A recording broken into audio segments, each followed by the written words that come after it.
Dear students, how are you? I think you all are fine. This is Lavan Shorkar. Welcome to my today's class. Today I am going to take the second class on chapter 3, and you know all the name of the chapter is the solar system and the earth. So before the start of our today's class, I would like to show you our today's learning outcome. So dear student, after the class you will be able to say about the atmosphere of the earth. Then you will be able to describe about the troposphere. Then you will be able to describe about the causes for habitations of living beings in the earth. And at last you will be able to describe about the interior structure of the earth. So dear students, let's get started about today's class. So at first I am going to show you a picture. So this is the pictures of our atmosphere. So question is that what is called atmosphere? And you know our earth is surrounded by different types of gaseous elements, and these different types of gaseous elements are called the atmosphere of the earth. So now I am going to show you the definitions of the atmosphere. So this is the definitions. All sides of earth are surrounded by miscellaneous gaseous elements. Such invisible gases covering the earth's surface is called the atmosphere of the earth. So this is the definitions of atmosphere. Okay, now I am going to show you another picture. Okay. So here we are seeing our earth is covered by the gaseous elements. So my question is that how do the gaseous elements stick with our earth? Okay, so the main reason is that the gravitational power of the earth. So let's have a look the main reason of it. So this is the reason. Due to the attractions of the gravitational power of the earth, the atmosphere sticks with the earth's surface and revolves with the earth. Okay, then now I am going to talk about the compositions of the earth's atmosphere. So our earth is composed of nitrogen, then oxygen, then carbon dioxide, then dust and smoke, then aqueous vapors. So these are the elements of our atmosphere. Okay, so dear student, now I am going to show you a picture of the earth's atmosphere. So this is the real pictures of the earth atmosphere. Basically there are some layers of our atmosphere. Say for example the troposphere, stratosphere, mesosphere, thermosphere and exosphere. So in our today's class I will discuss about only troposphere, tropopause and ozone layer, and these three layers are very important for habitations of human beings to live in the earth. Okay, so first of all I am going to talk about troposphere. So this is the picture of the troposphere. Okay, and troposphere is the closest layer of the atmosphere, and the climate and weather both are happened in this layer. So now I am going to describe ins and outs of troposphere. At first, the definitions of the troposphere. Troposphere is a level adjacent to Earth's surface and the lowest level of the atmosphere. Okay. So number one, average depth is 13 kilometers. So troposphere, its average depth is 13 kilometers. Then it is the most essential level for human beings because moistness, cloud, fogs, rain, streams of air, etc. are noticed at this level. And number three, most of the processes of the climate and weather happened at this level of atmosphere. So that's all about the troposphere, and troposphere is the closest layer of our atmosphere, and it is sticked with the surface of the earth. Now I am going to talk about the tropopause. So what is called the tropopause? At first I am going to show you a picture. So this is the picture of the troposphere. Okay, so troposphere means the upper part of the troposphere is called the tropopause. Again I am going to say you the upper part of the troposphere is called the tropopause. So this is the definitions of the troposphere. Basically, troposphere is the atmospheric boundary between the stratosphere and the troposphere. Okay, then the depth of troposphere is narrow. Okay, this is very important, and the depth of troposphere, that means the layer is very narrow. Then the air remains stand still there. Okay, so in this layer the air remains stand still. Okay, then a spacecraft pass through this level without any trouble for not having any prevalence of rainstorms. So in troposphere the air remains stand still, and this is important to fly planes and other spacecraft. So basically human beings use this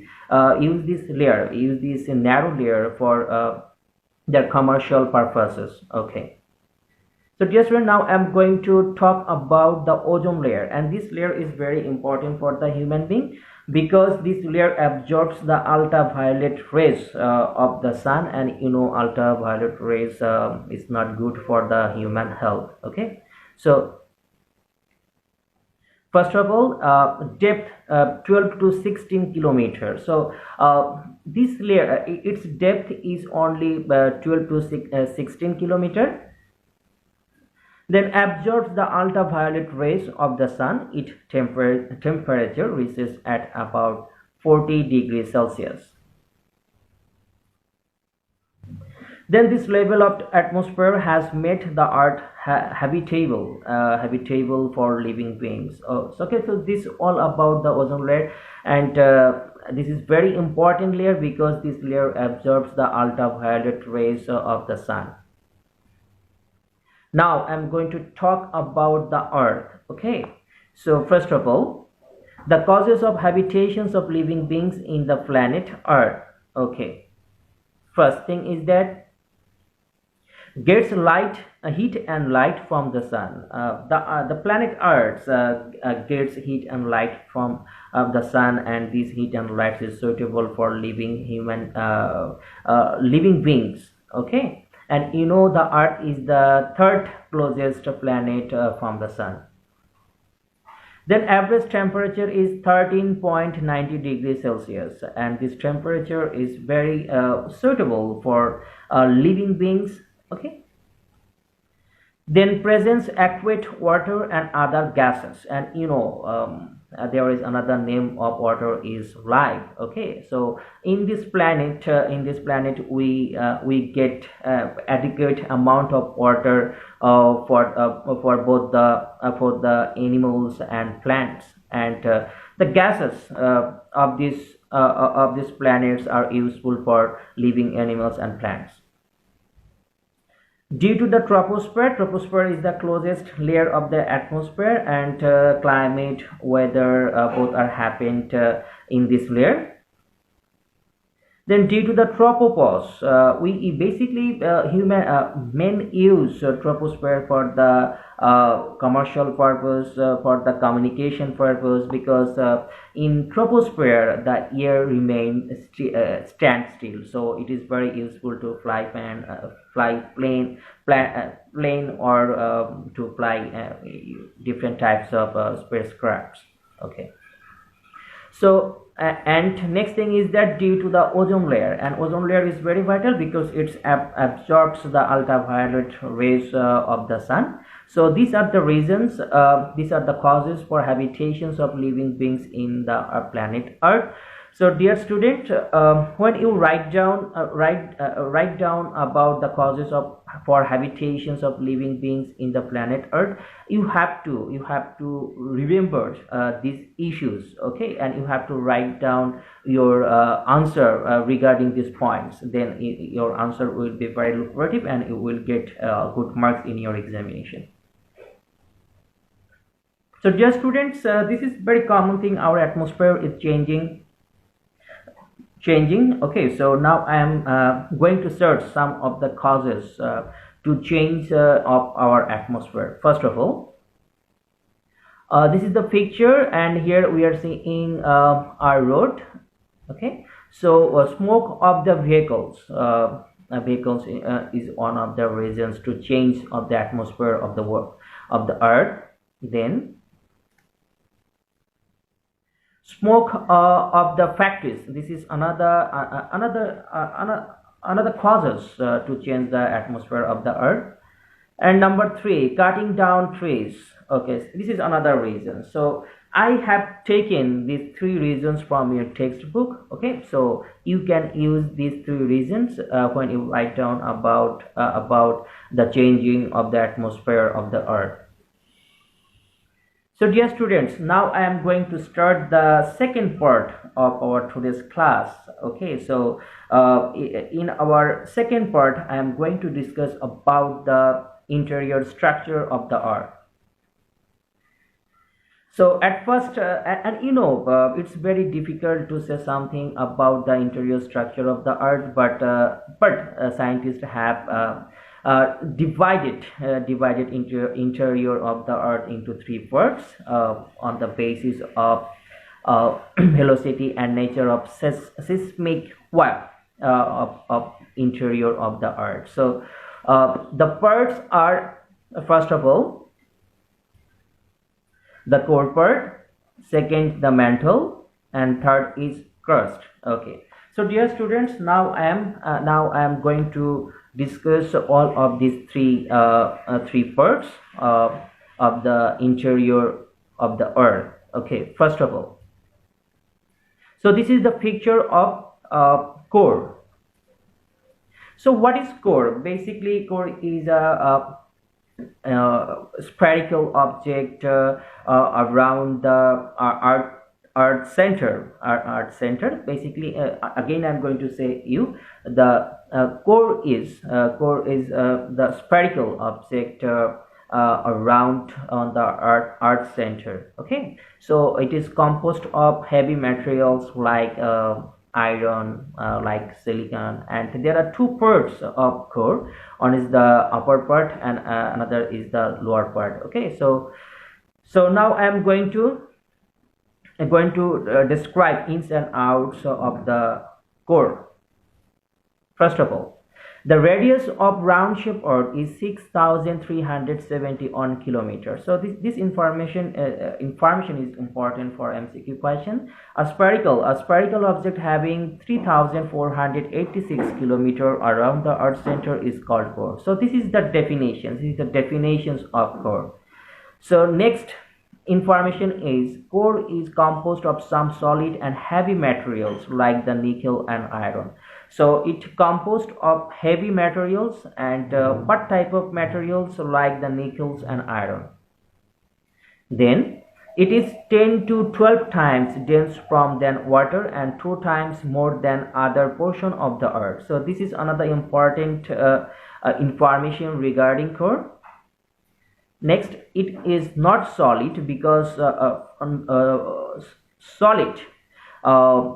because of excessive heat and pressures. Okay, then core is divided in two portions or two parts, like the external part or upper part, and another part is called the internal part or the lower part. Okay, then it is assumed that the external or outer part is liquid and the internal or inner part is solid. Okay, so I think these information are very easy to understand, so I will not give much time to describe these things. Okay, so this is another pictures of the core. Okay, so the first information is that the extent of outer portions of the core is about 2,270 kilometers. So this is the information regarding the outer part or the upper part or upper layers of the core. And second information is regarding the inner part. okay, or in or the lower part of the core. Inner portions of core is still solid, having on 1216 radius from the center. And last information is that it is composed of iron and nickel. Basically, the lower part of the core is composed of iron and nickel. So that's all about about the core. Okay, now I'm going to discuss about the next part, interior part of the earth. So the next part is called the mantle. So what is called the mantle? Basically, mantle called the upper part, just upper part of the core. Okay, and it is composed of silicon and magnesium, and it is divided, again it is divided into two parts, the upper mantle or lower mantle. So now I am going to describe ins and outs regarding mantle.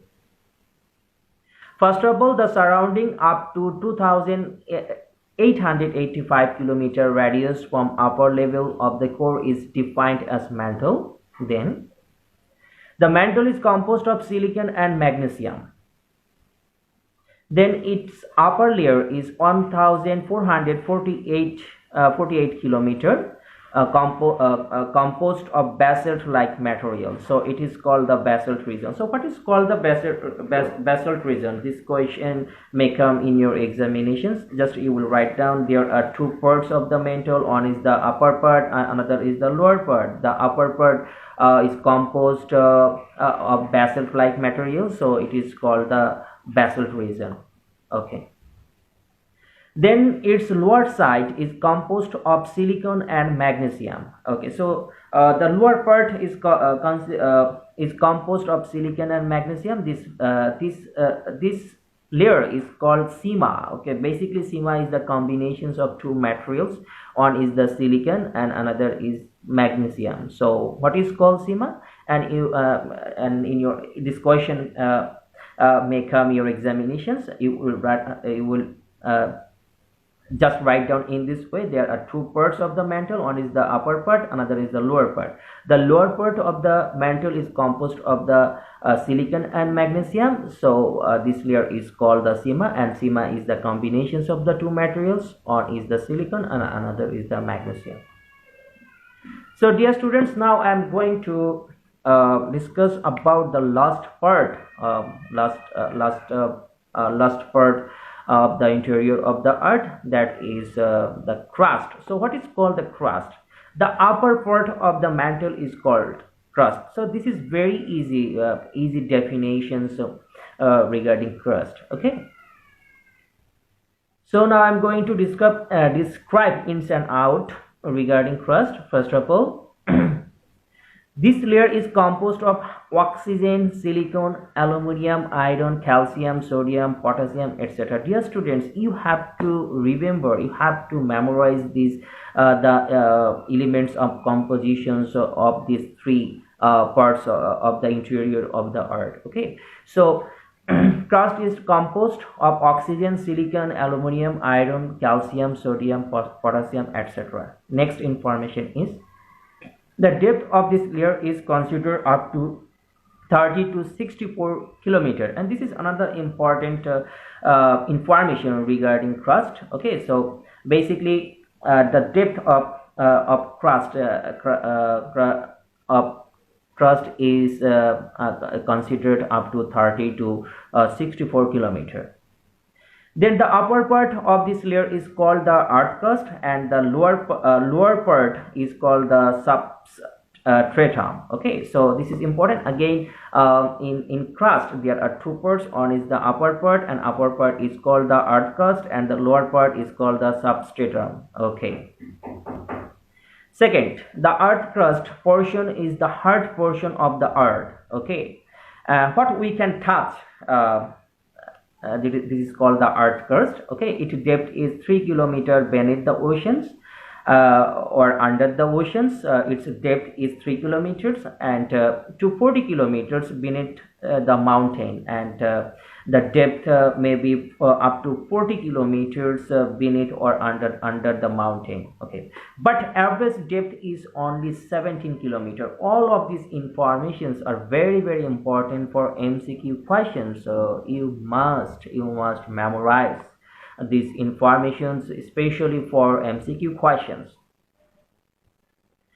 Then the elements silicon and aluminum are abundant at this layer. That is why this layer is called Cl. Okay, so Cl is the combinations of the two materials. One is the silicon and another is the aluminum. Okay, so the elements silicons and aluminum are abundant at this layer. Okay, so this is called this layer is called the Cl, and Cl is the combinations of the two materials. One is the silicon and another is the aluminum. So dear students, now I am go to the last part of our today's class, and this part name is evaluation part. And here I am going to ask some question to you. First question is that what is called atmosphere? And you know, our earth is surrounded by different types of gaseous elements, and these different types of gaseous elements are called the atmosphere of the earth. Then what is ozone layer? Ozone layer is one of the layers of the atmosphere of the earth. Okay, and it absorbs the ultraviolet rays of the sun. And okay, so this will be the answer, and its depth is 12 to 16 kilometer. Then what is tropopause? Okay, the just upper part of the troposphere is called the tropopause. Okay, and people use this tropopause for the communication purpose or the commercial purpose, because in this layer the air becomes standstill, and it is very useful to fly plane or other spacecrafts. Then how many interior layers are there? Basically there are the three layers. One is the core, another is mantle, and next on is crust. Number 5, what is called Cl? Basically Cl is the combination of the two materials. One is the silicon and another is the aluminum. The crust is composed basically by two materials. One is the silicon and aluminum. So the so this is all about Cl. Okay, so dear students, that's all about our today's class. Okay, so if you have any questions regarding our today's class, you can ask me, and after the class I will give the right answer of your questions. So dear student, thank you very much for watching me with your kind patience. Next time, see you again. Till then, Allah Hafiz.